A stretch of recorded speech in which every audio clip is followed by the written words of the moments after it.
Do you want to be healthier, yet you just don't know what to do? All these shows telling you this and that, but nothing seems to work.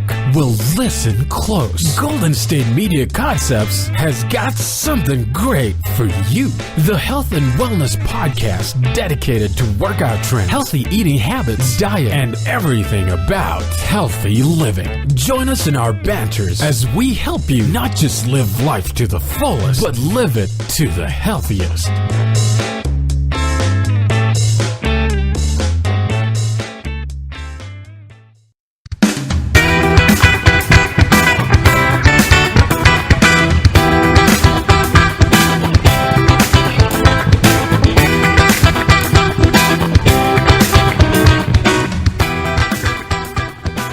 Hello and welcome to the GSMC Health and Wellness Podcast, brought to you by the GSMC Podcast Network. I am your host, Sarah, and we have a special episode today with an interview.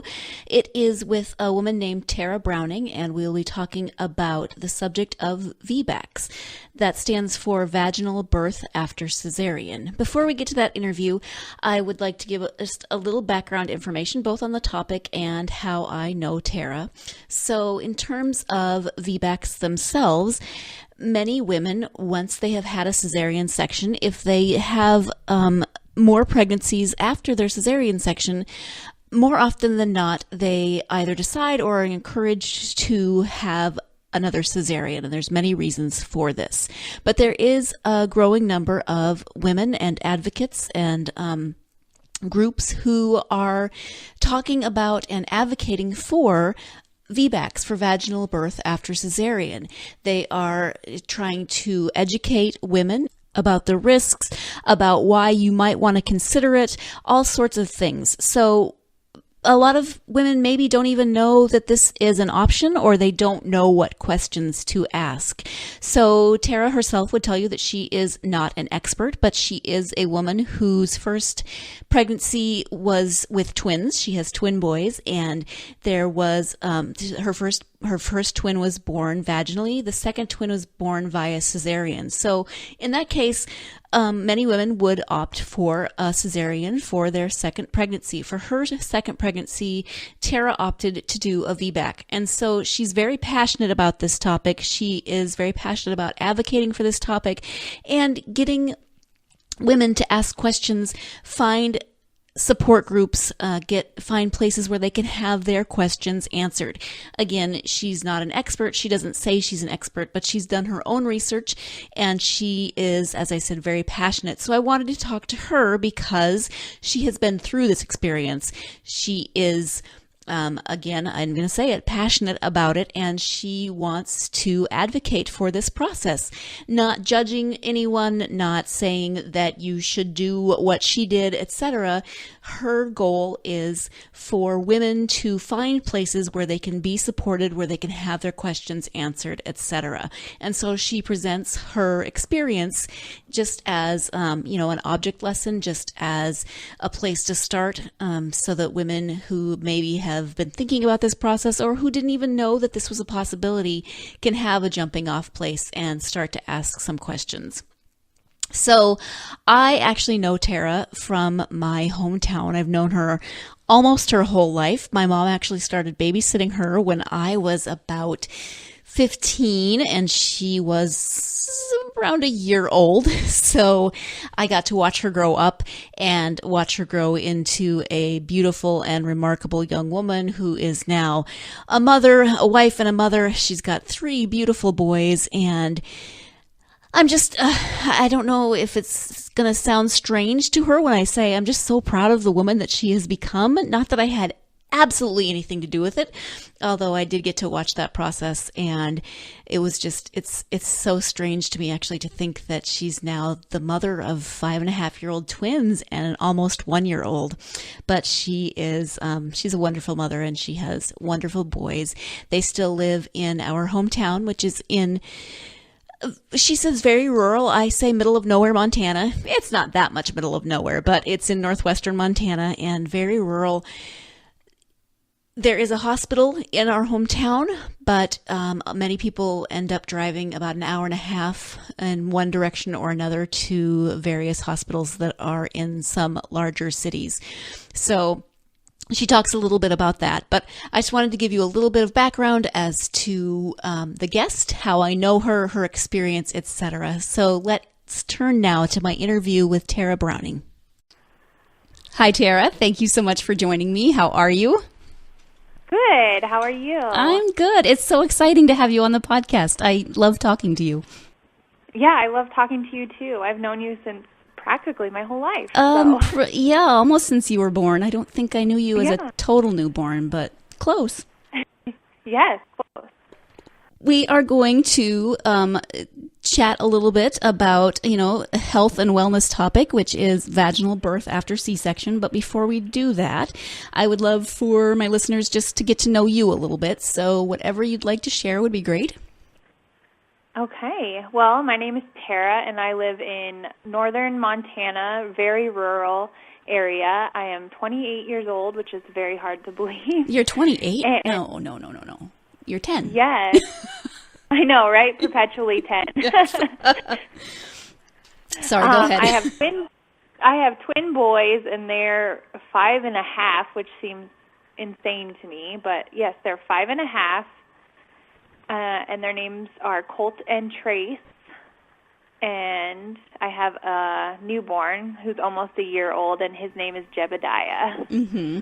And I always remember your boys' ages because they were born the day after my wedding. So I have no problem remembering their age. Jeb's birthday I couldn't remember. I was so pregnant. You were so I couldn't pregnant. Make it to your wedding. I just sat there on the couch.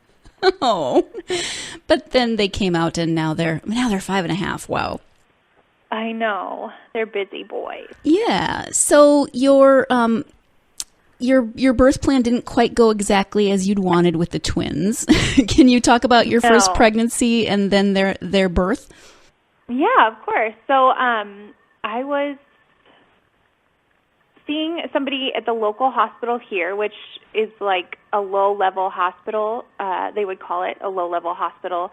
And they dealt with just normal pregnancies. Everything was going fine with my pregnancy. I was running still. I was still training for half marathons, no problem. I was very healthy. I didn't throw up at all. So there was no reason to think anything was different than just a normal pregnancy. I was measuring actually smaller than I normally would be with one baby. So nobody thought twins, except me. I did think that it was twins only because I was starving all the time. And I asked my original provider if it could be twins, and she said, no, there's no possibility of that. Oh, wow.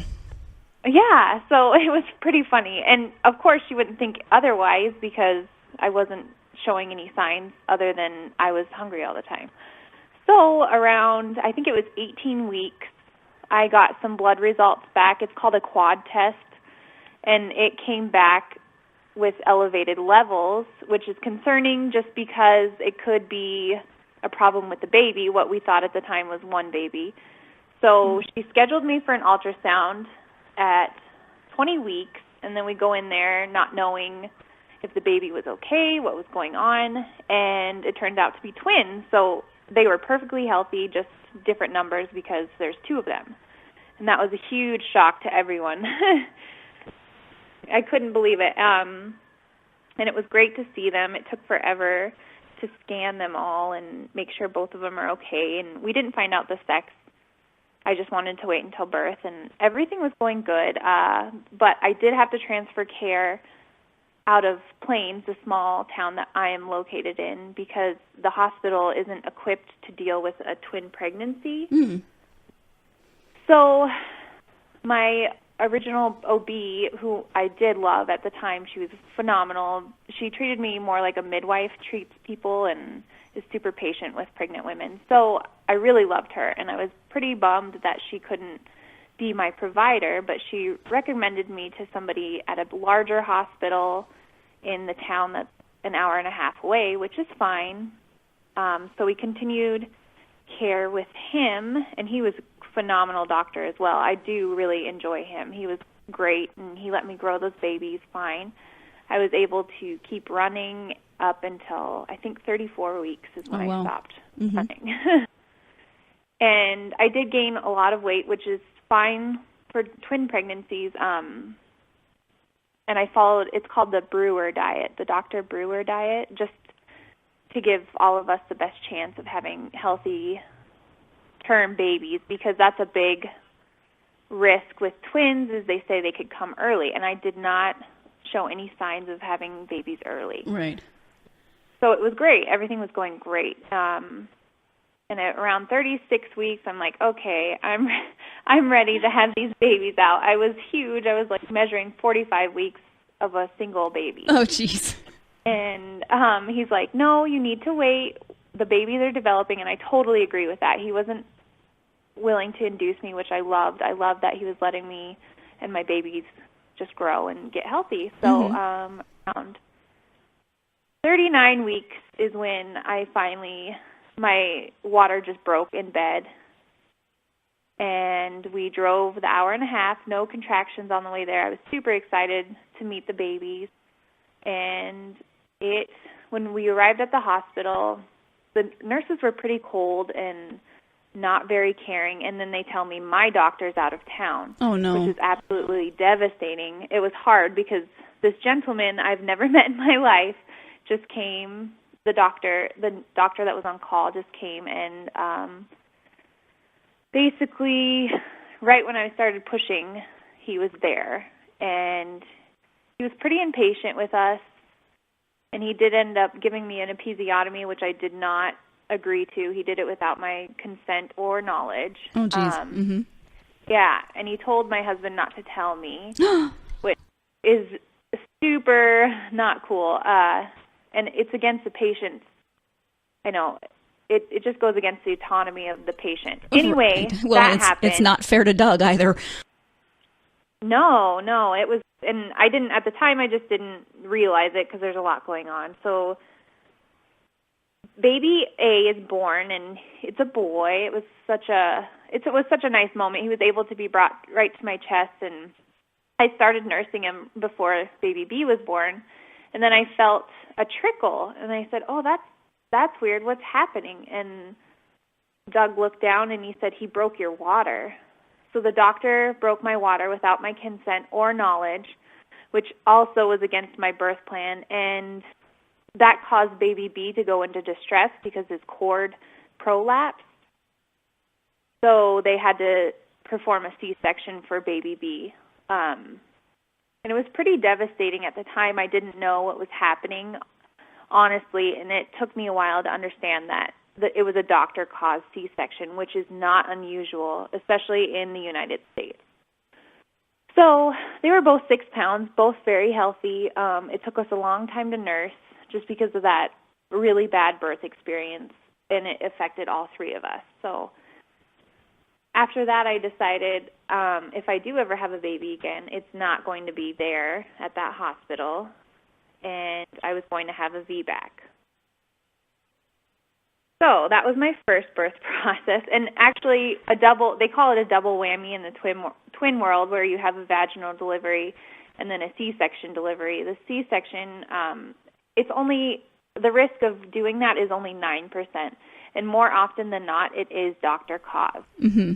So is there any? I'm going to ask a question that may seem completely uninformed, but is there any difference in a double whammy when one baby's born vaginally and one baby's born by C-section? Are there any different health risks to the babies or anything like that? Absolutely. Okay. Yes, absolutely. It's not very talked about, but the twin who was born by C-section had hearing problems just because he wasn't squeezed out. He doesn't get any of the fluid out of his ears or his mouth or anything, but that cleared up. But another risk of delivering via C-section is breathing problems for the baby are pretty common, and then also being cut by the doctor. You see babies all the time. They'll have cuts on their scalp or their butt, One had it on his soft spot on his head and got an infection and had to be in the NICU for weeks and weeks. That was pretty recent. I saw that happened to someone and their baby. So it's a pretty serious risk.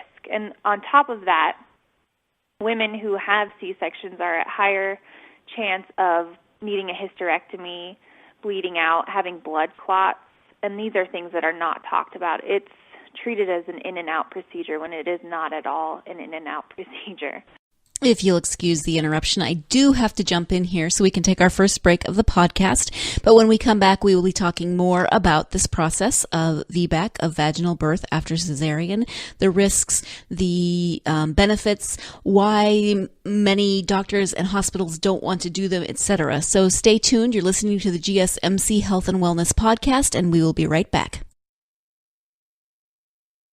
Still on the search of that one true love? On the limbo in this crazy world of dating, marriage, relationships? Well, listen to the Golden State Media Concepts Relationship Podcast, your one-stop podcast for everything about relationships.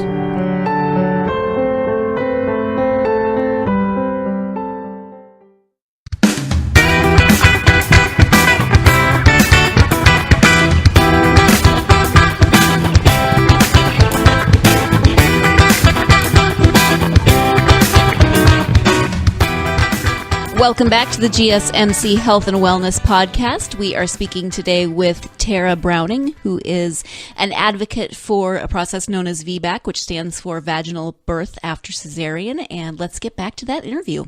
Okay, so VBACs are not terribly common. Usually once you have a C-section, most women I know continue to have C-sections. So talk a little bit about your second pregnancy with Jeb and your decision and how you found a doctor and that whole process. Okay, so before, I think the boys they were 3 when I decided, they were almost 4 when I decided to get pregnant again. And before we even tried to get pregnant again, I searched for actually a midwife practice with rotating midwives and a birth center, because I didn't know if I wanted to have a home birth VBAC or a birth center VBAC. Anyway, I found what I thought was the perfect fit before I had Jeb, or got pregnant with Jeb, and then I got pregnant with Jeb, and I saw that this midwife had done several VBACs, and she looked really good on paper. And I decided to meet with her, and I did. And she said, "Oh, it's no problem. We can do VBACs." And that was just phenomenal, because I know, especially in rural areas, it's very hard to find a provider who will support VBACs. Just because most OBs are terrified of this idea that you will rupture during labor. And what a rupture is where you have that scar, it breaks open, and it can be catastrophic to the mother and the baby. But the chances of that happening are very rare. But they are elevated when you do have a C-section, and that's the concern there with VBAC. Okay, so you found a midwife who said no problem, and then how did that go from there?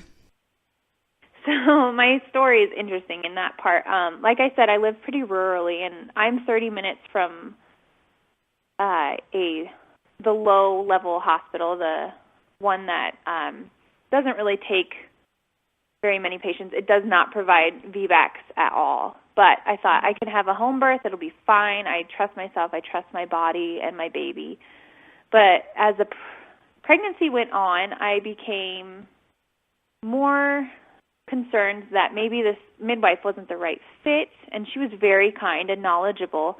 But I think that it's such an intimate connection that you have with your midwife that perhaps I just wasn't getting. I don't know. She was also in between, and her personal life was hard at the moment, so it just was really hard. And especially being a VBAC, you need a lot of emotional support.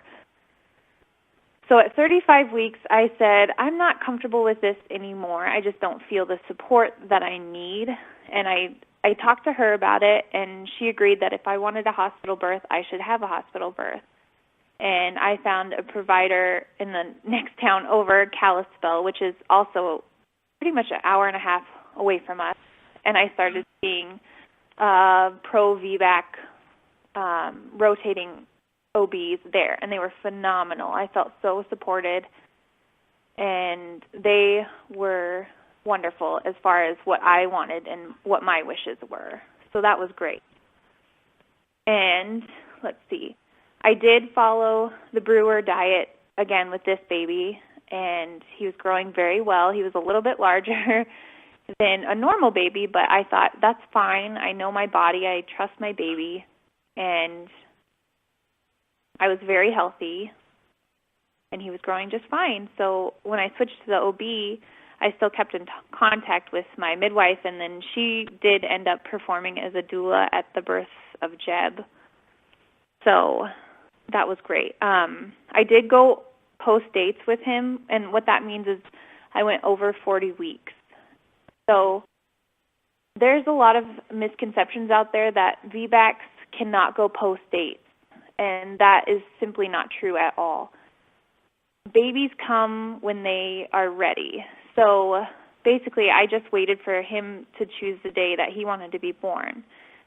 And he was post-dates, and he was a larger baby. And I've heard several women tell me that they were told they could not have a C-section with a post-date baby or a larger baby, and that's simply false. And what's that? They're having C-sections because their doctor is telling them they cannot have VBACs because their babies are too big or they're post-date. Okay, thank you. Sorry to interrupt. Yeah. I just wanted to clarify.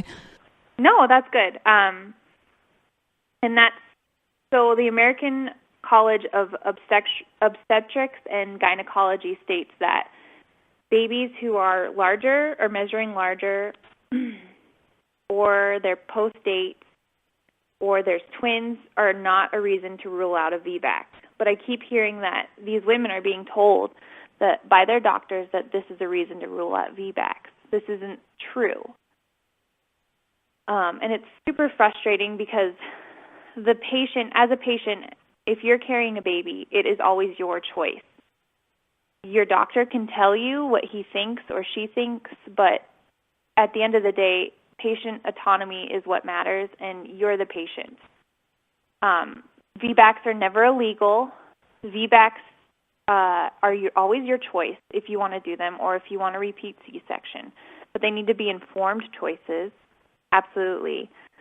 And it's so frustrating to hear that these women are being told these things, and they're simply not true. Mm-hmm. So what is different then when you have a VBAC? What precautions do you need to take? What makes the birth process different? Can you walk us through that?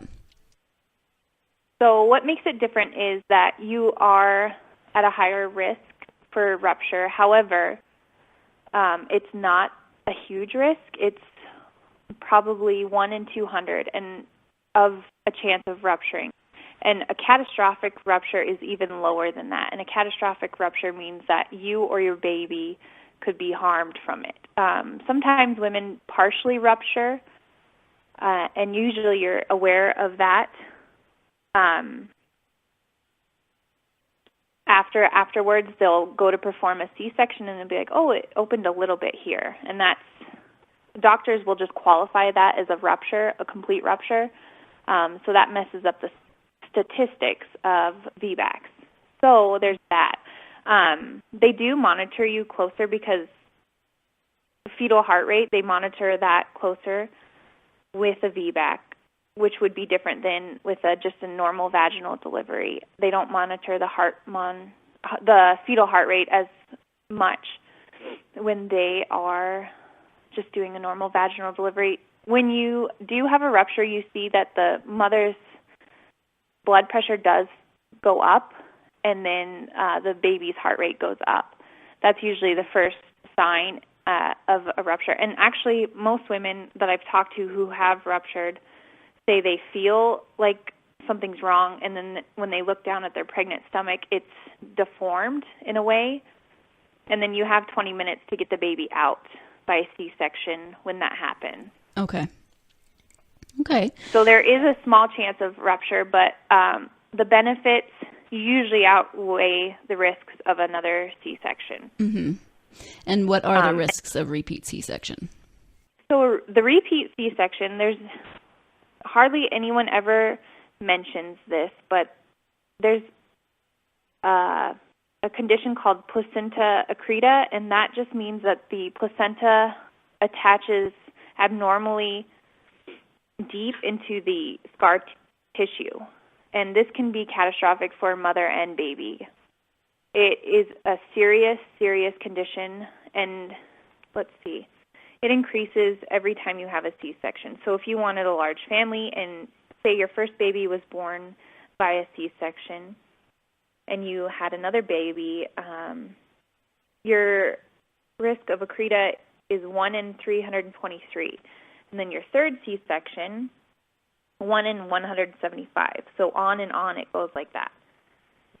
And this is a serious problem in the United States because accreta can kill mothers and babies. It's very serious. So if we think about that, 1 in 3 women in the United States are having C-sections now. Oh, wow. Okay. Yes. And ACOG states that it should only be something like 12%.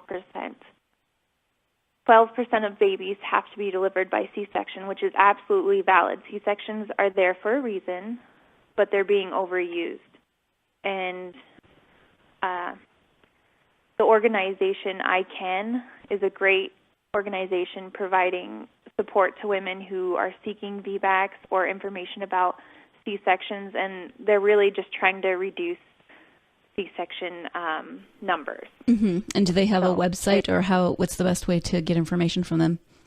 Yes, ICANN. If you just Google search ICANN, I think it's .org, but they're wonderful, and there's support groups all over the world with ICANN, especially in the United States. Even being very rural that I am, I have 2 that are relatively close to me, so they're great if you want to talk to other people who are in the same situation as you. Mm-hmm. And I would assume that there are probably like social media groups as well that you could connect with if you didn't find someone closer, or, Yes. Okay. Yes. So there's a great one online on Facebook. It's called, if you just search for Awesome VBAC Group. I know it sounds funny, but they're super fabulous, and they'll support you no matter what. There's the most knowledgeable ladies I know are in that group. And there's some that are fear-mongering, so I really do suggest the Awesome VBAC Group, as they've had the most, I think there's a woman in there that's had 6 VBACs or something like that. So oh, wow. Definitely look into that. Yes, it's super amazing. And there are rupture moms in there, and I think that's important to validate them and understand that they're here and their babies made it and they made it, and the chances are so slim. But when they do happen, it's 100% for them. It's not just what do we think about it, 1%. But at the same time, me being a VBAC mom, that was 100% for me. I had a VBAC. It was successful. I did it without medication, and it was a large baby. He was 9 pounds, 8 ounces. So he was pretty big. Yes. And it was great. So I know that other women can do it too. And so you had natural childbirth. Everything went fine. Your midwife was there as a doula. So basically, you had the complete opposite experience of your first pregnancy, yes, right? Yes, in terms, absolutely. Yeah. I still remember I had one phenomenal nurse there. She was so excited for me, and I met her probably a couple weeks before that because I had to go for a stress test. Deb wasn't moving as much as he normally was, but I went in for a stress test, and I met her, and she was so kind. I'll never forget her. She was the sweetest nurse in the world. So the right hospital makes all the difference. That hospital was so phenomenal. They had birthing tubs. They turned the lights off for me. They just did everything they could in their possibility to make my birth wonderful, and I can never thank them enough. Oh, it was wow. phenomenal. I'm interrupting one more time so we can take our second and final break of the podcast. When we come back, though, we'll be talking more about the rural location that Tara lives in and how she was able to still find the support that she needed. So stay tuned. You're listening to the GSMC Health and Wellness Podcast, and we will be right back. Tired of searching the vast jungle of podcasts? Now listen close and hear this out. There's a podcast network that covers just about everything that you've been searching. Hey! The Golden State Media Concepts Podcast Network is here. Nothing less than a podcast bliss with endless hours of podcast coverage. From news, sports, music, fashion, cooking, entertainment, fantasy, football, and so much more. So stop lurking around and go straight out to the Golden State Media Concepts Podcast Network. Guaranteed to fill that podcast itch. Whatever it may be. Visit us at www.gsmcpodcast.com. Follow us on Facebook and Twitter, and download us on iTunes, SoundCloud, and Google Play.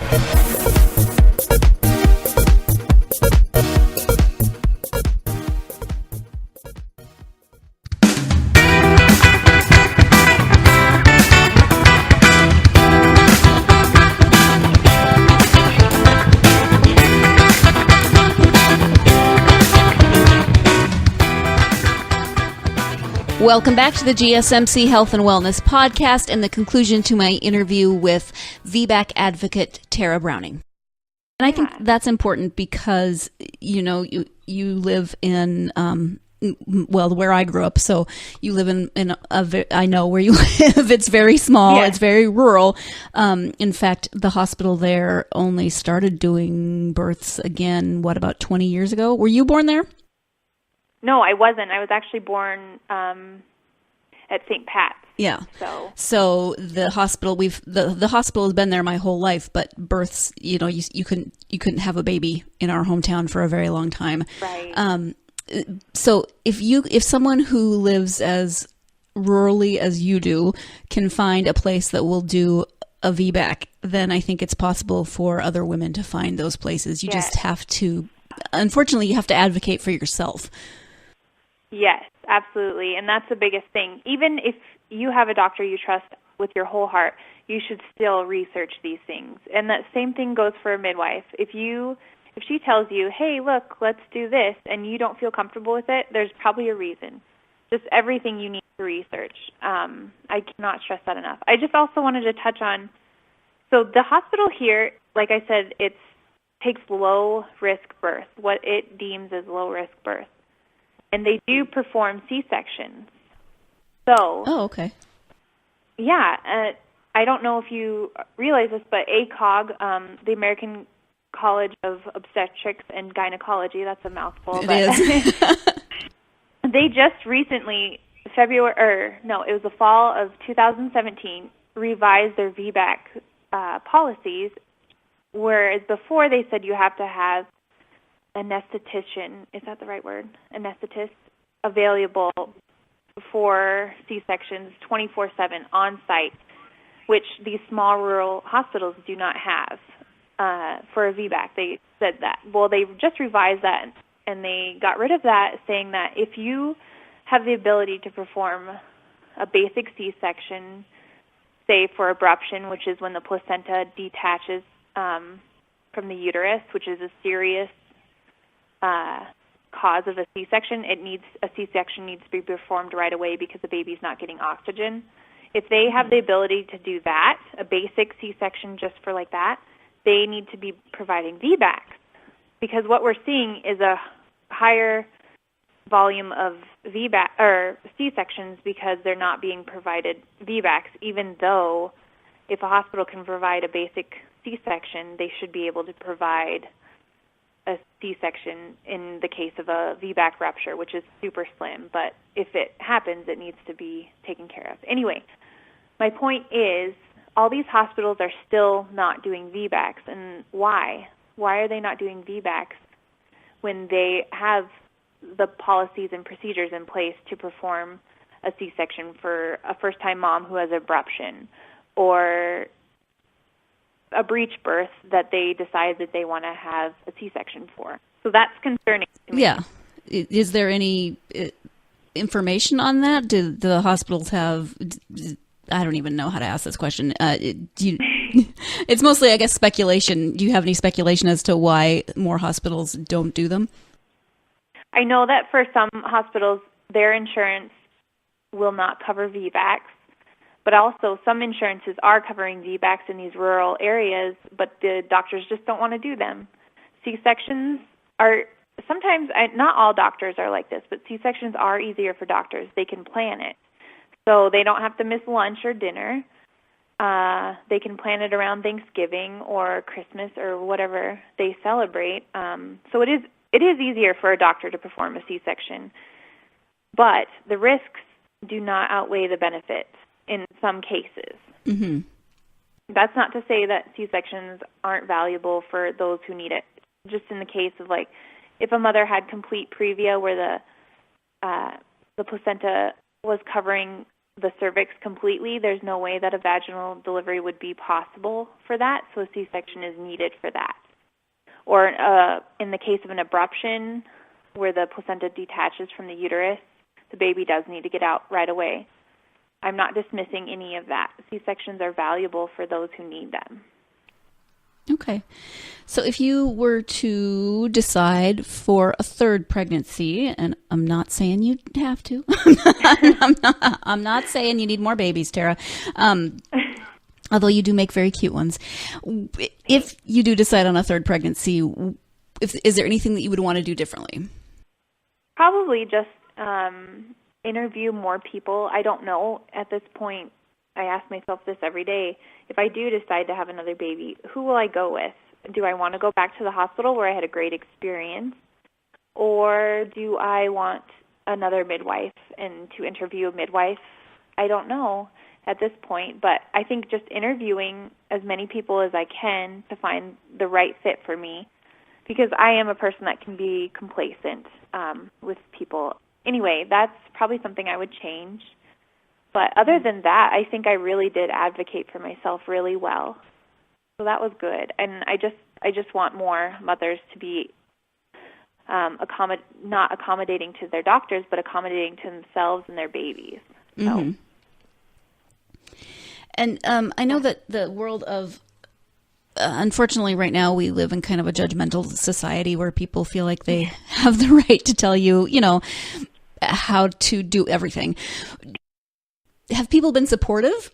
Were they supportive, I guess, beforehand, because it's done now, but were people supportive beforehand, or did people try to talk you out of it? Absolutely. I have had, the greatest support system. I'm very, very lucky in that. My husband was supportive of whatever decision I made. He was fine with the home birth, and then he was fine when we switched. And then my family was great and supportive. I also think that they didn't understand, there's a chance of rupture, but my mom did. She was supportive. She was great. And then local nurses that were local to this hospital were super supportive, and they were messaging me with their support. So I've been really lucky, but I know that some women are not this lucky. I know that some of them have husbands who say VBACs are just not safe, or I just want to schedule this so I can get work off. And ultimately, it's your body, and if you want to try for a VBAC, you know yourself best. And if that's what you're wanting to do, you should absolutely try for it. And find a supportive doula if that's what it takes, or maybe it's your sister that is supporting you, but I do think with VBACs it's important to find a support system, and whether that's online or your sister or your family or maybe just a friend or a doula, you need to find that person for yourself. Okay. Well, thank you. I really want to thank you for taking time. I know the baby's sleeping, and we don't want to take up too much time. Is there anything that we haven't covered that you want to get out there for people who might have questions on this process? Yes, absolutely. So there's just a couple things. If you are in active labor and you're going for a VBAC, and say you have to go to the closest hospital, like if I couldn't make it to Kalispell, and I had to go to this local hospital, they cannot deny me the right to try for a vaginal delivery. I can sign a waiver that they told me that they only perform C-sections and they don't allow VBACs, and I can sign a waiver saying, I will try for a VBAC. Basically, that's what it is. They cannot turn me away. They cannot turn any laboring woman away. So that's important to keep in mind. If you ever do make it to a hospital, that's not your hospital. C-sections can never, ever be forced. So another thing to keep in mind if you want to go for a VBAC. And that holds true if you're trying for vaginal delivery after 3 C-sections. It happens. There's plenty of women who've had vaginal deliveries after 5 C-sections even. Okay. So, yeah. And then another thing, I keep hearing that these women are going to the hospital that I had the twins at, and they're trying for a VBAC, and they get to 36 weeks, and their doctor says, well, you're measuring a little bit larger, so we're just going to go ahead and schedule you for a C-section because we don't want this baby to be too big. Mm. And they're being told this. It happened to a lady that's local to me, and it's heartbreaking that she didn't know. She said she had no idea that she could deny that. So you have the absolute right to say no, but you need to be aware that some doctors do a bait and switch, it's called, where they are supportive of you up until a certain date, and they say, we're done. You're not making us money, so we just want the C-section and get it over with. Oh, Does that make sense? Mm-hmm. Okay. Yeah. And then it's okay for you to have an epidural if you are trying for a VBAC. You can have a high BMI and still have a VBAC. If your baby's in a breech position and you want to flip the baby using an external version, it's called, where they use their hands to move the baby, you can do that with a VBAC. I've been hearing that women are being told they cannot have an external version, which is not true. And then the biggest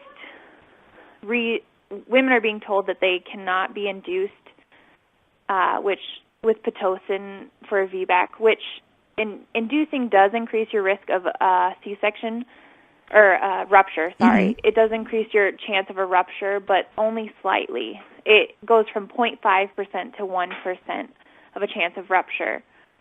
And if you feel that you want to be induced for a VBAC, that's up to you and your doctor, and you need to discuss the risks and benefits. So I just wanted to throw that in there. All right. Thank you. I really appreciate it. I know I learned a lot. Hopefully people, this will give people who have been thinking about, if they've had a C-section and they've had questions, hopefully it will get them doing more research, and if they find it hard to advocate for themselves, finding someone who will go and support them and help them advocate. I hope so. I just want everyone to have support and to question everything and do the best that they can and choose what's right for them. So thank you so much for having me. Oh, you're welcome. I hear little voices. They've got yes, their video must be done. The movie is over and they are ready to go. Yes. Well, thank you so much. I'll let you get back to those boys, and Sarah. I will talk to you later. Okay, have a good day. Thanks, you too. I do want to once again thank my guest, Tara Browning, and her passionate advocacy for this process of vaginal birth after cesarean. As always, and with anything that you hear on a podcast like this, when the host is not an expert, you need to ask questions. You need to talk to medical professionals. You need to do research. You need to advocate for yourself and find out what works best for you and your body and your health and your baby.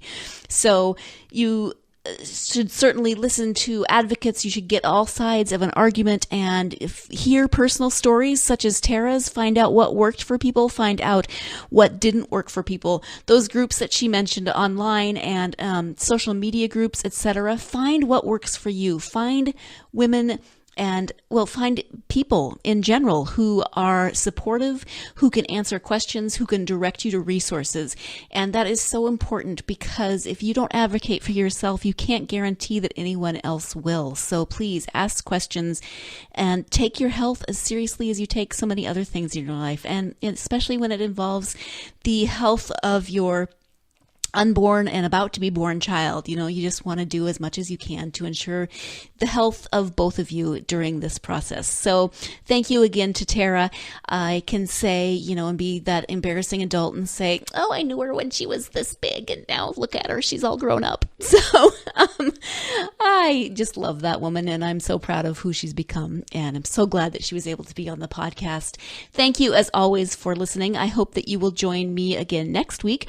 We have another birth-related topic, actually, for our podcast next week. I will be speaking with Jennifer Atkinson, who has trained to be a doula. So she'll be answering some more questions about the birthing process and some alternative things to think about if you are pregnant, thinking of getting pregnant, about to have a baby, etc. So I'm looking forward to speaking with her, and I hope you will join me for that podcast.